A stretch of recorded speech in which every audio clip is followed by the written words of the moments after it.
This is one of my distortion pedals that I use. It's the Soul Food from Electro Harmonics. I seem to have a lot of Electro Harmonics pedals, but well, it is, I think they state themselves, it's heavily inspired by the Clone Centaur. Quite responsive, quite transparent, easy to set it either as a sort of rhythm sound to it and use another distortion pedal to add to this one. It can be standalone and be used as the sole distortion pedal. I usually run it together with another pedal. This is the Golden Acorn Overdrive Special from OneControl. It is designed by Björn Juhl, and it's supposed to be inspired in some way or another by a Dumble-esque type response. It's a distortion pedal. It can provide with plenty of overdrive, but I use this as fairly low. I seem to think that it is quite sensitive in the way that it's easy to overwhelm the input of the amp in certain cases. It might have to do with how hot the pickups are on one of the guitars, perhaps, or some of the guitars. But overall, it's very transparent. It's a very dynamic type pedal. Stumbled upon this and bought it used, but I really do like it and recommend it. I don't know if they still sell this one other on the used market, but if you stumble upon the Golden Acorn Overdrive Special, I really recommend to look into it. It's always on my pedal board. I either pair it with another pedal such as the Soul Food or ODR 1 from Nobels, but it's a very useful pedal. I can be very dynamic in my playing when I'm using this one. It can be the pedal that provides me with a bit of dirt, and if I need to, I engage another pedal for that, let's say a solo or something like that, but it's always on the pedal board. I really do like this one.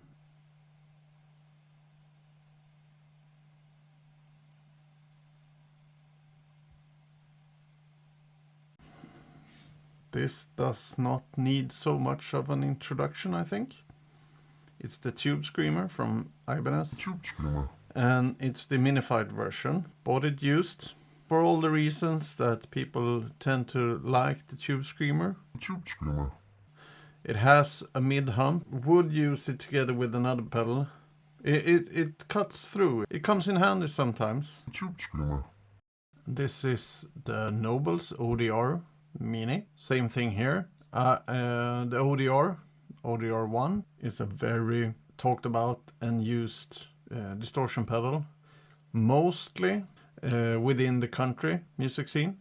When I got interested in the skill set of country guitar player, the ODR Mini, the mini version of the ODR 1, compared to another green pedal, I tend to think that the distortion in it is a bit harsher. Not necessarily in a bad way, but it differs a bit from the Tube Screamer. And the way I use it is to have a gritty type of distortion. The spectrum, as it sits right now, 12 o'clock, in and about there somewhere is where I usually set it. The drive, not so much more than where it sits right now. As a complementary pedal, I have a basic sound with a bit of a dirt in one of the dynamic pedals, and if I want to push it a bit more, I may be using this one, the ODR Mini. For me, it provides the necessary distortion I need by being a bit harsh in the overall shape of the sound, sort of.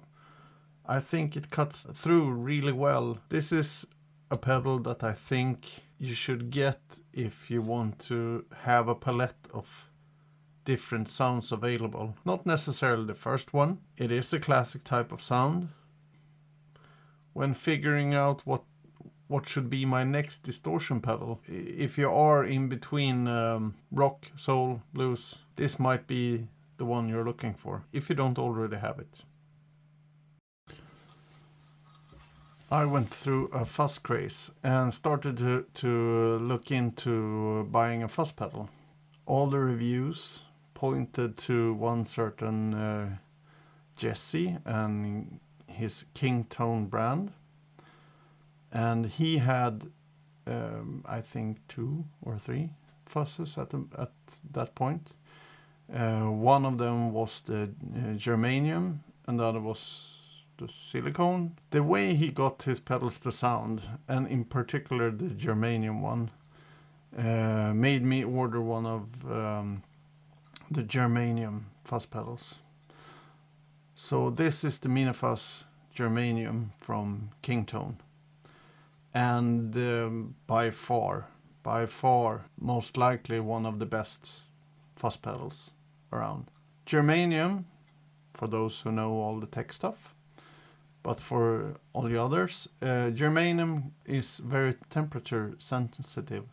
To compensate for the temperature behaviors of the Germanium diode. One of them is that there's a bias setting here. And you can set the amount of fuzz you want. The bias setting, when it's in its optimal range, the red light comes on.